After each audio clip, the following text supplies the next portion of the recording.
I'm Johanne Lochard. Next on News 8 Now, a black church is the target of a hate crime, and a local woman is fighting the Catholic diocese over financial aid. The news begins now. All right, it's time for our vote, and wait, hold on. Wait, how can I be voted off the island? What happened? Shoes! I love the shoes. We're playing Mall Survivor, and you don't like the shoes? You can't survive with shoes like that. Oh, come on! Let me tell you something. If anyone could survive, it would be me at a mall. Talk to the hand.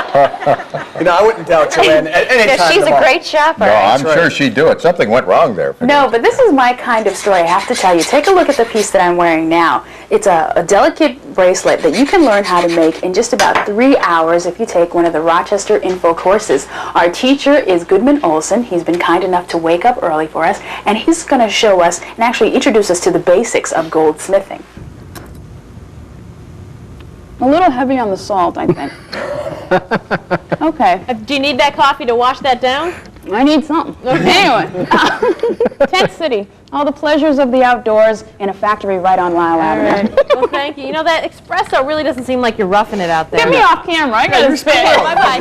Okay. No, keep running. She wanted to get rid of it. After a very careful investigation, we've determined there's one person who's been present during every one of these 11 murders now. Oof. And that's you, Joanne. You're under arrest. Jackie Renickuffer and you are under arrest for broadcasting too early.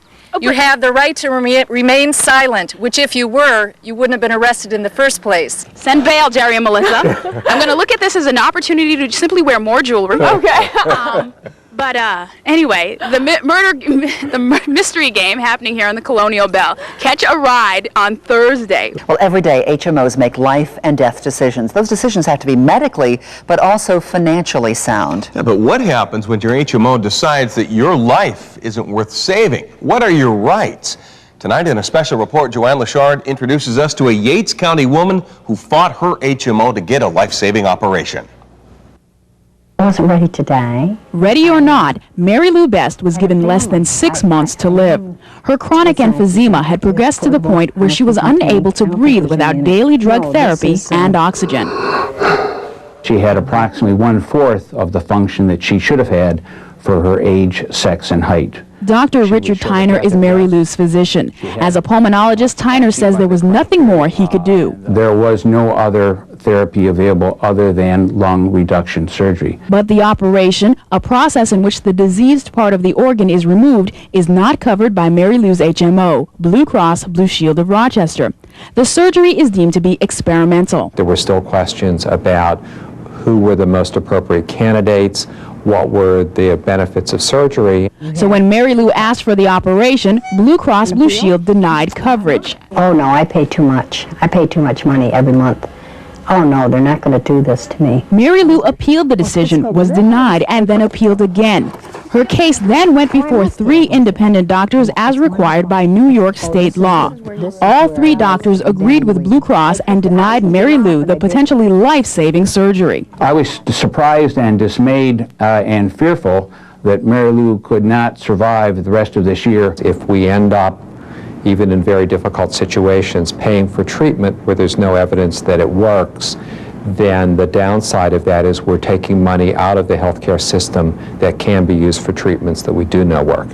Having exhausted all of her appeals, Mary Lou asked for and got yet another hearing. This time she came here to Blue Cross Blue Shield in person. She brought along with her her children, her grandchildren, and an assistant to the Attorney General. The only thing I can think of that I said was, what is experimental about this? When you're told you have 6 weeks before hospice is at your home and 6 months before you're gone, would you take that chance? Finally, a Blue Cross committee agreed to pay for the surgery. Now, 2.5 months after the operation, and with 30% less of her lung volume, Mary Lou is off all medication and oxygen. The prognosis for this 55-year-old? A long, healthy life. Johanne Lochard, News 8 Now.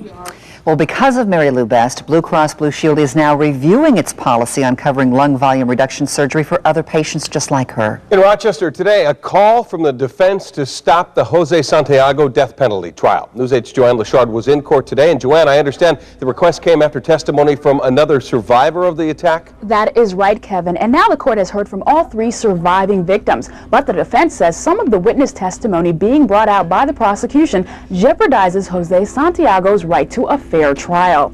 Today, it was Shantavia Scrivens who took the stand. On the night of the murder, she says, Santiago had her bound and blindfolded. Scrivens' 2-year-old son, Drake Juan, was crying nearby. Then Scrivens testifies, Jose said, "Shut up." Then I heard a gunshot and my son stopped crying. Scrivens went on to describe how she was shot in the head and then stabbed by the defendant. You can still see the scars on Shantavia's arms. During her testimony, Scrivens was shown an autopsy picture of her son, her dead son, by the prosecution. It was a painful moment in the court as Scrivens broke down in tears. This was one of just many instances cited by the defense as being inflammatory. By midday, the defense team representing Santiago was asking for a mistrial. We had properly had those photos identified. It is a traditional part of any murder trial to have at least some witness identify the photos of the deceased to show that the persons that the autopsies were performed on is in fact the person that's named in the indictment. So we felt there was nothing wrong with that, and the court denied the motion for the mistrial. Now, although the prosecution says showing autopsy photos to witnesses is standard procedure in a murder trial, it does seem to have an emotional impact on those watching in the courtroom. Reporting from the newsroom, I'm Johanne Lachard, News 8 Now. Imagine having doubled or blurred vision and light sensitivity, all after having corrective surgery. It's a reality for some laser eye patients. These side effects can last a short time or they can last a lifetime, but it's a risk you should know. Before I had it, I couldn't see the big E at the optometrist's office. As an active young woman in college, Jen Strathman felt limited by her eyeglasses. An allergic reaction made contact lenses impossible, so she chose to have laser eye surgery. When you go to have it done, I mean, you pretty much sign your life away.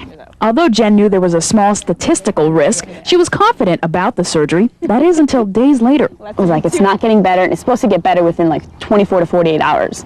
And mine was getting worse. Turns out Jen's eyes were accidentally overcorrected. That made her unable to see things close up, and for nearly 2 weeks, everything appeared to be blurry and distorted. Some patients, I think, it may never totally clear, but in the majority of patients it will. Dr. Philip Shields is an eye surgeon. He did not perform Jen Strathman's surgery, but he says as with any surgery, there are risks. The most common side effects I think people experience are probably dryness and some haloing, some fluctuations in vision. Most of those clear over time.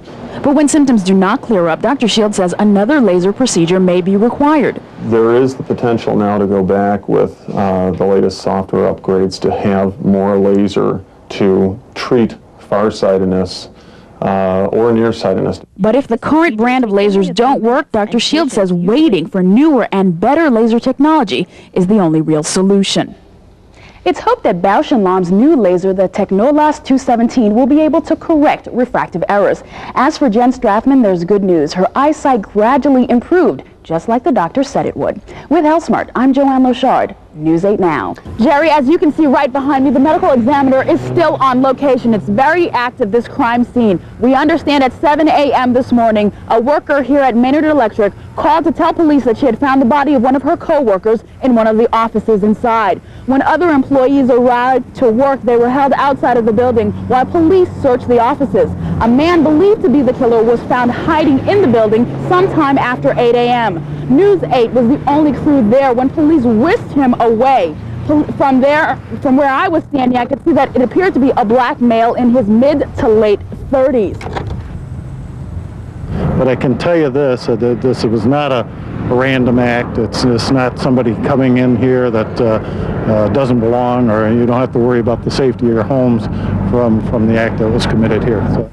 Police are not identifying the victim because her family has yet to be notified. The suspect in this case is not being identified either because he has yet to be formally charged with any crime. However, police are speculating that there was a relationship between the victim and the suspect in this case. Some believe that they may have been employees of Maynard Electric or contracted employees who had permission to be on the property. Jerry? Joanne, what's going on there now? What's the status at the crime scene? Did they close that business? Well, as you can see, the flags outside still say that the business is open. However, I understand it is closed. Some of the employees inside are receiving counseling from police. But this, like I said before, this is still an active investigation. And from what we can tell with the truck outside, the body remains inside the building. All righty. I know you'll keep us updated as more information becomes available.